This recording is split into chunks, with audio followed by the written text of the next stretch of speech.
It's not necessary, is it? No. No, it's totally unnecessary. Yeah. So, Did anybody see the exchange between Deontay Wilder and who's the Gypsy King? Tyson. Tyson, yeah. Deontay Wilder published, sent a video out telling Tyson what he was going to do to him, and he'd got to be really prepared. And Tyson's response was, "I'm going to smash your effing head in." yeah. I don't advocate that using sounds like language. Tyson. I'm just saying how blunt it was compared to Wilder's. Yes. Yes. And he probably will do, but there's no need for it. No. Yeah, I think the last one's just about to join us, or maybe Chris is just coming in now. So There's a coach coming in. coming in. How are you getting on with the Doris Day CD? Beautiful, Keith, beautiful. Yeah, And the crooners one, superb. There's some great singers on that one, Keith. yeah, Yeah. yeah. I love the Superb crooners. singers. Tony Bennett on it by any chance? He is.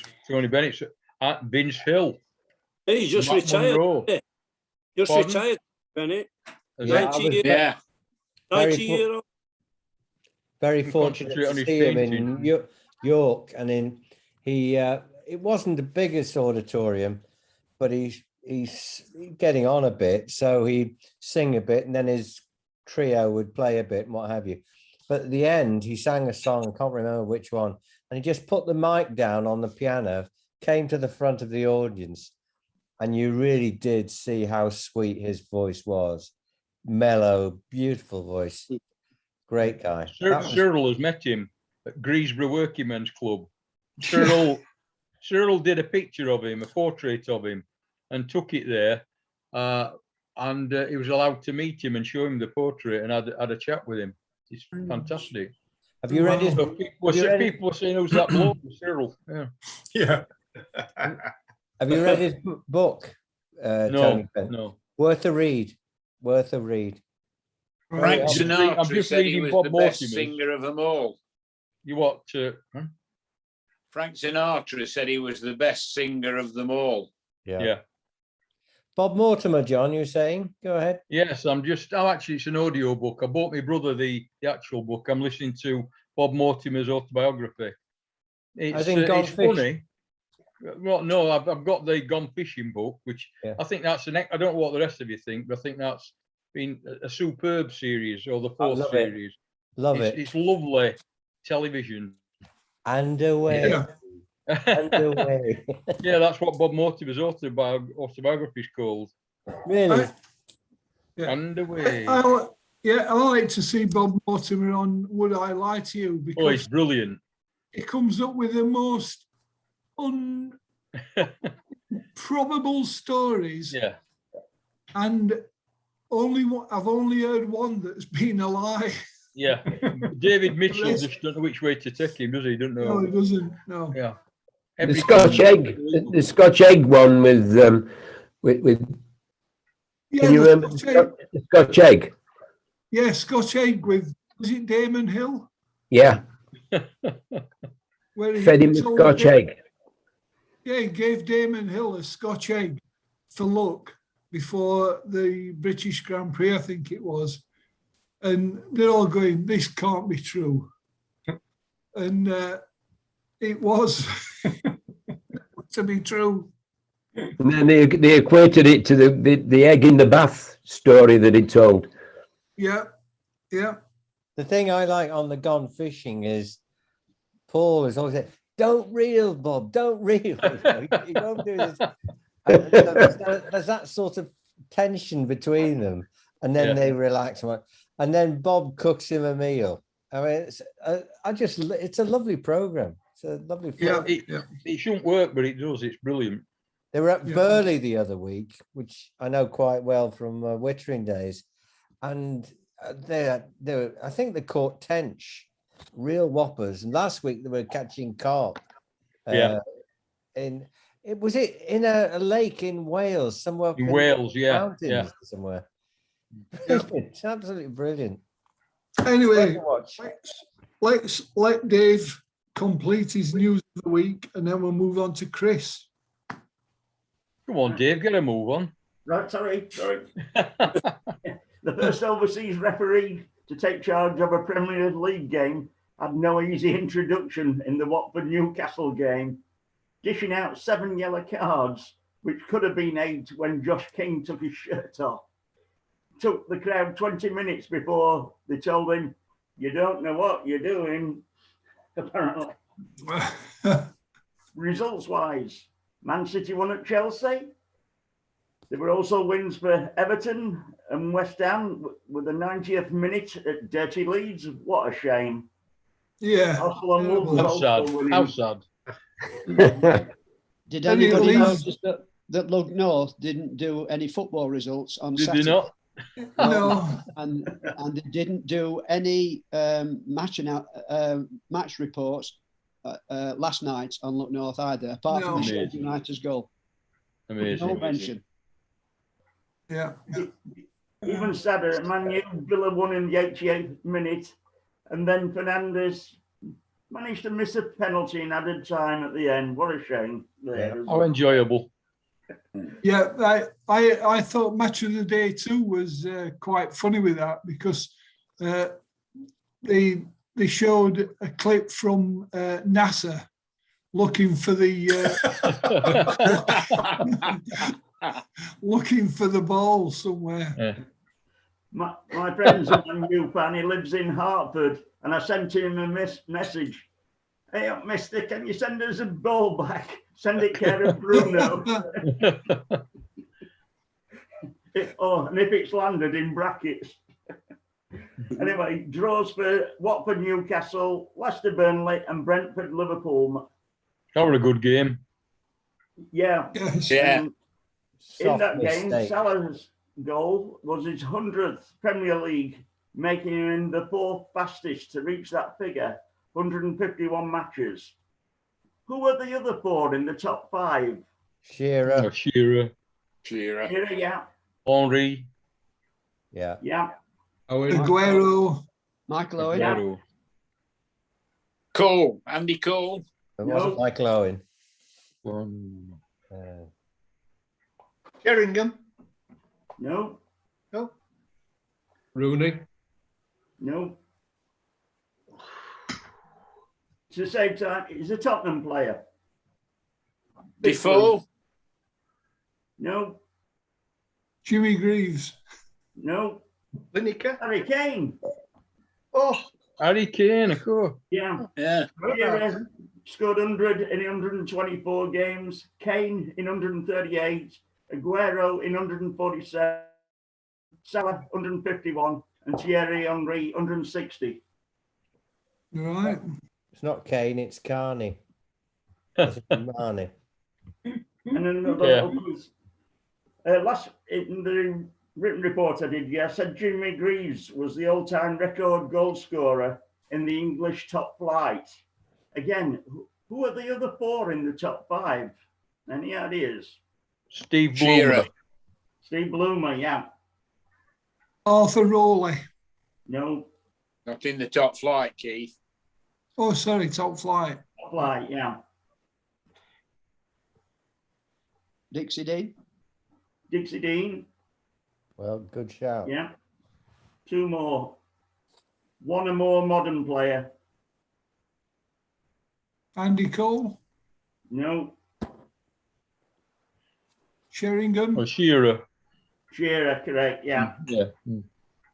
And I'll give you the other one. Gordon Hodgson. Ah, Right. Never heard of him. I'm a clue. it's weird that, ain't it? Scored so many goals and we haven't heard of him. No, Who did he play for? right. Local sport. We don't know. You have to look it up, Paul. The Blades beat Southampton to a 2-2 draw in the 3rd round of the Carabao Cup. that lost 4-2 on penalties, with Brewster and McBurney having penalties saved.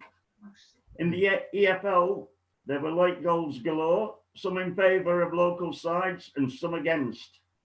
United beat Derby, who had hit the woodwork twice, including one in the 93rd minute, and they beat them with a 90th minute penalty, rounding off a bad week for County.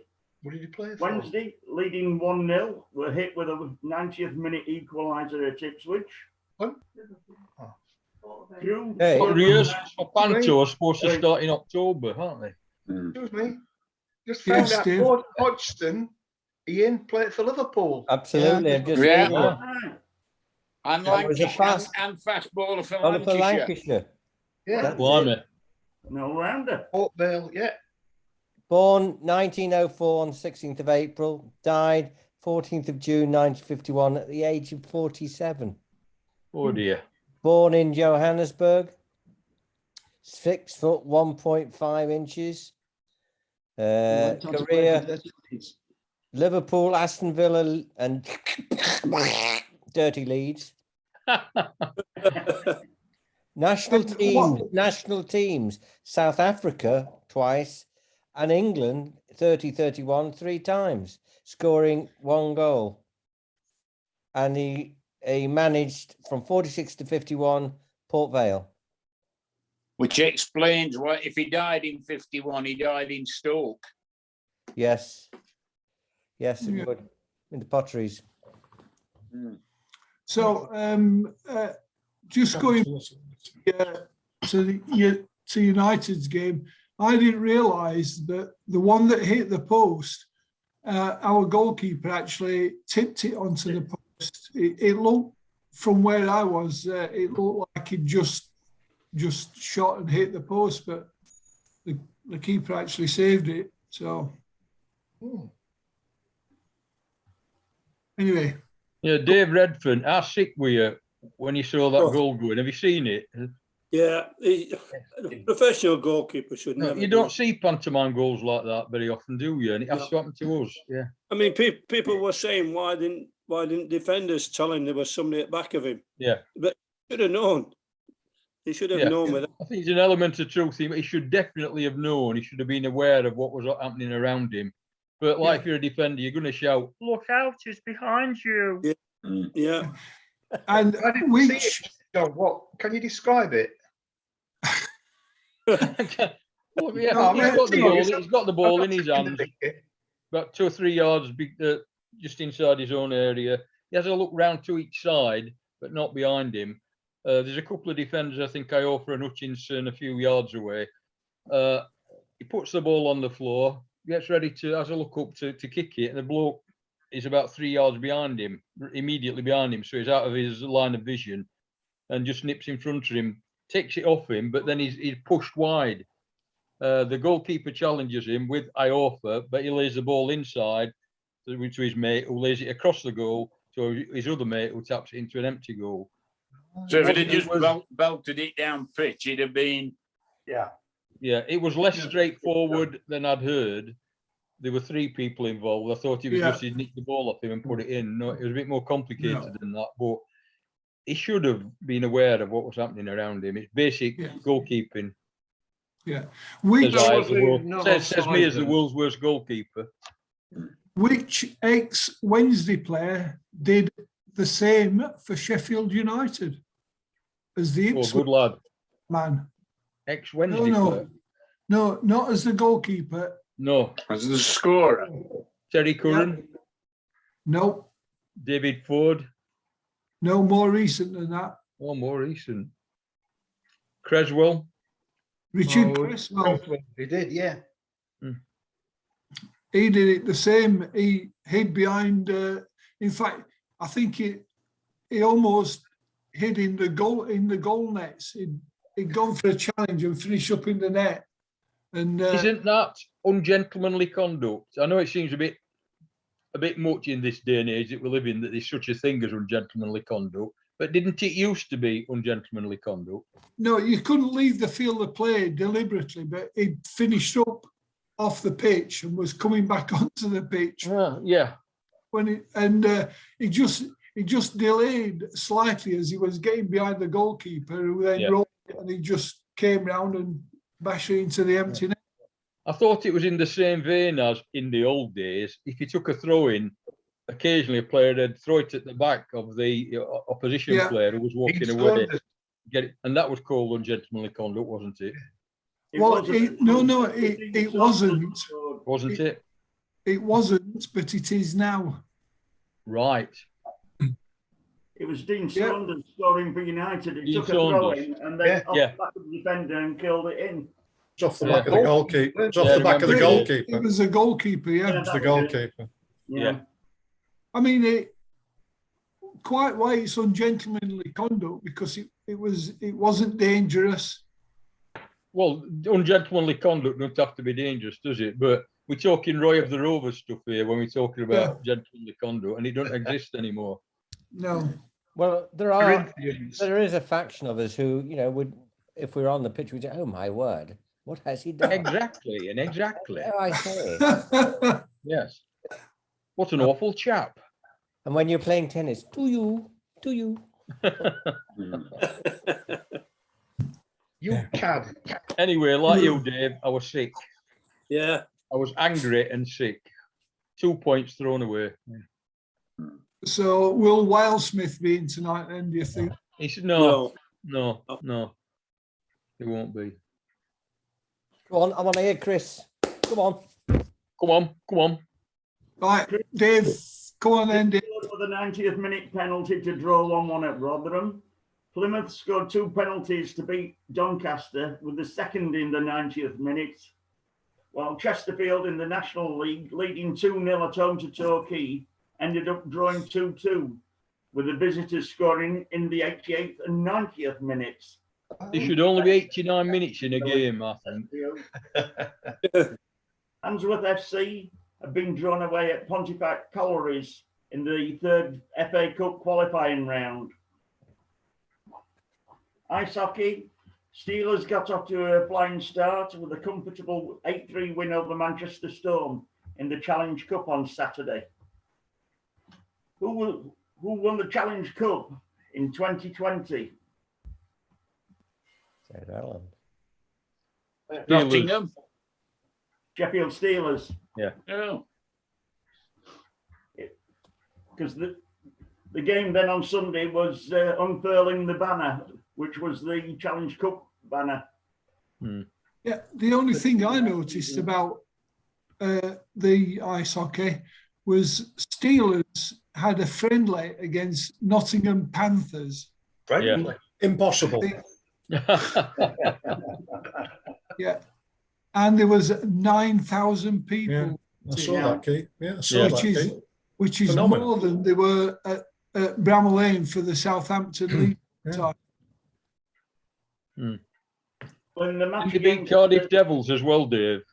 They played the Cardiff Devils, just over 6,000 there, and they won 5-4 in sudden death time. Yeah, having Yeah. been 4-2 down, yeah. They were 4-2 down with scoring 2 goals in 4 minutes. And then an ex-Cardiff player scored against his old club, Evan Good lad. Mosley. Good lad. Yeah. Basketball. First game of the season for Sheffield Sharks was against the Cheshire Phoenix in the BBL Cup group stage. Though leading by 15 midway through the third quarter, a 16-5 burst by the Phoenix took them into the lead, and they finally edged out the Sharks by 71 points to 64. But then in the second fixture up in Glasgow, they beat Glasgow Rocks 79-69, with Kipper Nichols leading the way with 26 points and 10 rebounds. Rugby Union, Sheffield Tigers of the National Second Division North suffered another home defeat to Sedgley Park by 32 points to 16. They've only won one game against Wharfdale. Cheers, Richard. And Very finally, affectionate term to Dave, that.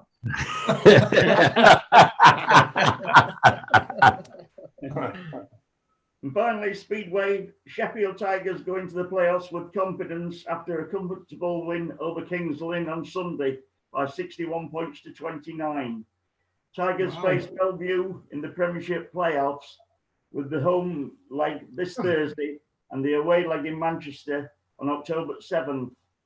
Unfortunately, on the last visit there, they suffered a heavy defeat, so they need a big lead from the home side, hopefully. And in the other playoff, it's between the Premiership top two, Peterborough and Wolverhampton. There you go. Thank you, Dave. Well done, Dave. Thank you very much. Yeah. Thanks for introducing these other sports, Dave, because it just shows the breadth of sport and the quality of sport in Sheffield, I think. Yeah. Yeah. Yeah. I mean, I used to go to the Speedway sometimes Yeah. with one of my neighbours who did actually finish up riding for Sheffield Tigers briefly. But the thing I remember most about it was the smell of the Yeah. Oh, yeah. of the petrol. And Clive And the Featherby. cinders. Yeah, the cinders. Clive Featherby. If he got in the lead on the first bend, then he won the race. If he didn't, he'd no chance. Anyway, we'll move swiftly on to last week's side broadcaster. Swiftly on. Swift as a snail. Chris, Right. Chris, are you going to tell us about how Yorkshire bravely Almost fought back. Yeah, I'll give you a spectator's view of 4 days. I went to all 4 days. Yeah. I give right? you, and I met some interesting people which might be of interest to the group. First and foremost, Keith, thanks for this because it gives me a wonderful opportunity to say that my team, Thorsby Park, okay, Yeah. won promotion last Saturday to the second division and didn't expect at my age to be part of a team that wins promotion. So thank you for that opportunity. However, controversy, I was a very small part, controversy reigns because we don't know whether we're the champions or not. Wow. That would have been decided in a small room in Worksop last night because the league have made a complete, I don't know what adjective to use. Various teams have been accused of playing ineligible players, meaning points have been docked and sent out all over the place. We went into our last match 13 points clear, but were told by the league that we were actually 3 points behind. That's on the night before a vital game. Anyway, the ineligible players don't involve our club, but they do have an impact on results, which means we're either runners-up or champions. It's a mess. Good luck to whoever was involved last night, because you're going to need it. You couldn't make it up. Right, to the match. My attempt at the outside broadcast last week was not recorded because clearly I was talking nonsense from the back of the stand, and I must have offended somebody. So I'll recap. Notts were going still into the last match against Yorkshire with the possibility of winning the title and being in this morning's Bob Willis Trophy final. It started about an hour ago. Chris, Yes. Lancashire 12 for 6 What? in that match. Well, for 6. It's just come Thank up you. on the screen. Thank you. You know what I'm saying? Yeah. What's the date? The 28th of September. We're trying to play a cricket match at 10:30 in London. Ian's going to play. Nonsense. Anyway, thanks for that update. I didn't know that. Notts had prepared the greenest wicket I've ever seen at Trent Bridge since the days of Hadley and Rice in the 80s. Was difficult to see where the pitch started and the outfield began.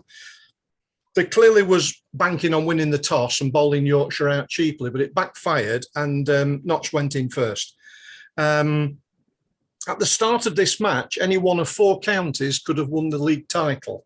That's Lancashire, Hampshire, Warwickshire, or indeed Notts. The umpires were well known to me. They were Richard Kettleborough, former Yorkshire and Middlesex player. Rob Bailey, played very high standard for Northampton, England. And Tim Boone, another ex-Yorkshire and Leicestershire player, as the match referee.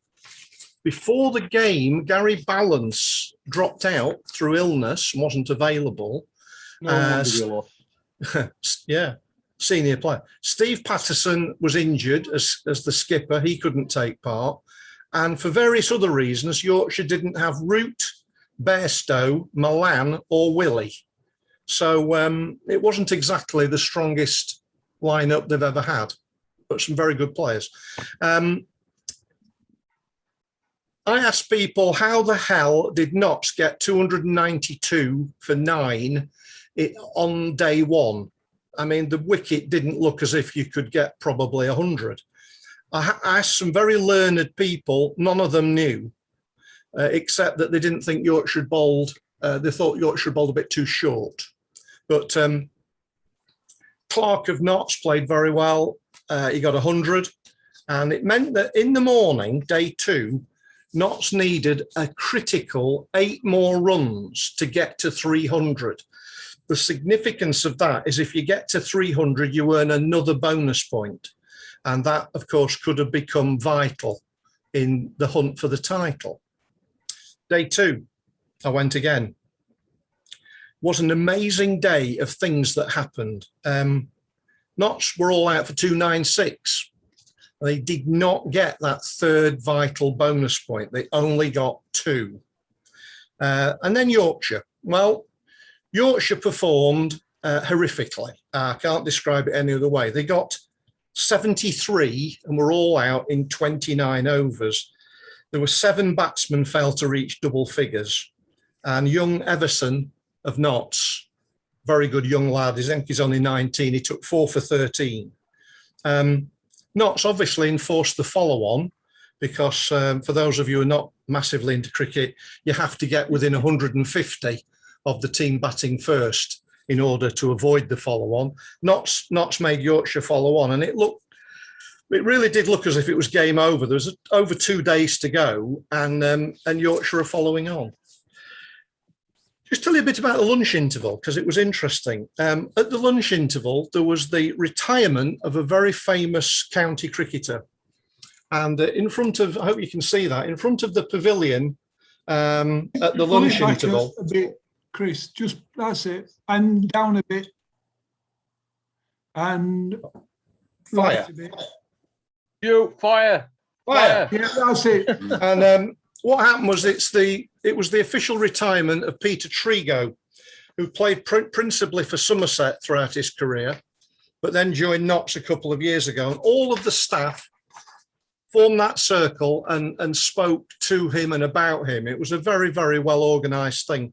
What they'd also done, you say there's no sentiment in sport, what Notts did is they arranged for Trigo to go on as a substitute fielder late in the morning, which meant that he could be invited to lead the team off. And that was the last thing he ever did as a professional cricketer. He led the team off. And they didn't need to do that, but they did think it through. Nice touch. As Peter Trigo played 22 seasons of county cricket as a pro, and he scored over 18,000 runs in all 3 formats. This man was a really good pro. As he came off, and I was just stood there, he came straight towards me and I bagged a photograph. And it's a really good photograph. I said, can I have your photograph? Meaning, can I just have your photograph? And he went into pose mode with his presentation and his newly given cap. And there were no photographers there. So I'm going to send that to him because he might not have got it. And I think that was a very nice thing for him to do for someone he doesn't know. He now becomes a professional golfer. That's his career. He's going to be a pro golfer. Right. At the tea interval of day 2, my mum, Mary, on her first visit to Trent Bridge since my dad passed away, and myself were invited into the Notts President's Suite for tea. And we were invited by our very long-standing friend, Peter Hacker. Peter was Notts Retford's professional throughout the 70s. He helped Retford win 3 consecutive titles. He then became a fearsomely fast opening bowler for Notts, and he's now a committee member of Notts. The 40th anniversary of Notts winning the county championship back in 1981 with Peter in the team was the reason for this special occasion. And several of the team, something like 11 or 12 of the team, were in attendance. This was the first championship Notts had won since 1929. So it was a big thing for the club to win back in 81. Peter had another massive surprise for us in that one of the guests attending, making a rare appearance at the ground, was none other than Derek Randall, who was a leading member of the 81 team. A big surprise and tremendous entertainment. And here's my mum, bless her. Here's my mum meeting Derek Randall in the President's Suite. I'll just take that out of the folder. It's reflecting rather badly.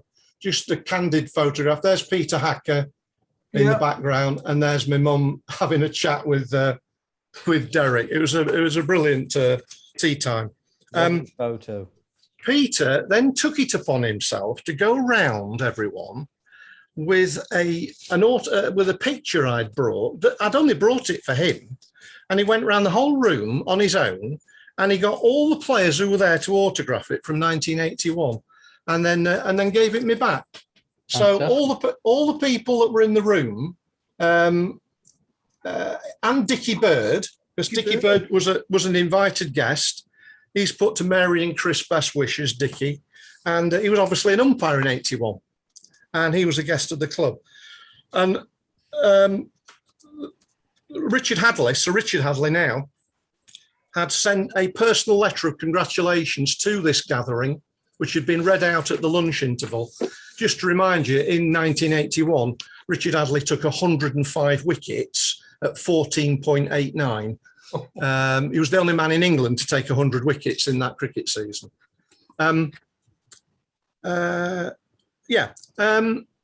I'd also taken with me, again to show Peter as my great friend, a 1981 championship china plate, a commemorative plate, just in case he hadn't got one. And he took this plate round all the room. He showed everyone this plate. And when he brought it back, he said, when my late dad's house was cleared, his own plate was thrown away. Oh. So Mum and I had a quick conversation, and we both decided that the plate that I'd brought should remain with the man who actually helped win Notts the title. Nice. And we left it with Peter. And here's a picture which I greatly treasure. There's Peter Hacker, who was my teammate in the 70s for Retford. And if you can see that, that's the commemorative plate. It was only gathering dust in my loft. And so it's now with Peter Hacker, who played 6 matches that year and took 17 wickets in the championship. It was the right thing to do. I'm very, very pleased I found out that, in fact, his had got lost, and he should have that plate. Yeah. So back to the cricket. Yorkshire now batting again. But partnerships between Lythe and Hill, and then Lythe and Cola Cadmore, which was at 103, meant that the match closed that night with Yorkshire, surprisingly, on 169 for 3, and Adam Lythe not out 74. So the game is, progressing. And we go to day 3, and again, I turned up. Well, Yorkshire continued this amazing rearguard action in the morning, with Notts straining everything they can to try to win the game and to still win the title at this stage. They started 54 runs behind the Notts total with only 7 wickets left. And Yorkshire kept fighting. Brooke got 42, young Thompson 44, and the even younger Revis 34. But it was Adam Lythe in his testimonial here who took Notts on. Fierce determination and not a little skill. He battered almost the entire day. He faced 381 deliveries, and his innings lasted deep into the afternoon. He was in for 126 overs. His score of 153, I have to say, guys, is one of the best innings I've seen in several years, and it was a memorable innings in his own career. I was watching from the pavilion on the third day, and when he came in for tea, I was very near the railings, and so I took my own picture of him coming in at the tea interval. He's on 147 there, and just a staggering lesson in how to play proper cricket. Yorkshire finally got to 396, which was a brilliant effort considering the first innings disaster. And they set Notts 173 to win. Now, if Notts win, they get 21 points, and they could still be runners-up to Lancashire if Warwickshire didn't go on to beat Somerset on the same day. There was a bit more play left in day 3, and Notts finished after 11 overs on 41 for 1, needing 132 to win on the 4th day. Well, on the 4th day, Notts duly got those runs. They won by 5 wickets, and they won it just after lunch. I have to say, being in the pavilion, you could see the level of genuine sportsmanship between the two teams. It was they're obviously they got a lot of mutual respect for each other. Chris, we're less than a minute to go. So less than a what? Less than a minute to go. I'm Less than a struggling. minute. I'm struggling. So can you finish it next week? Yeah. Yeah, it'll only take me 3 minutes. Yeah. Yeah, next week. then. Fine, no problem right. at all. Hope you found that of interest. It was Brilliant. a spectator's view. Yeah, Very just interesting. spectator's view. Yeah, we'll see Yeah. you all next week. Be good. No problem. Thank you, Oh, Chris. Chris, No problem.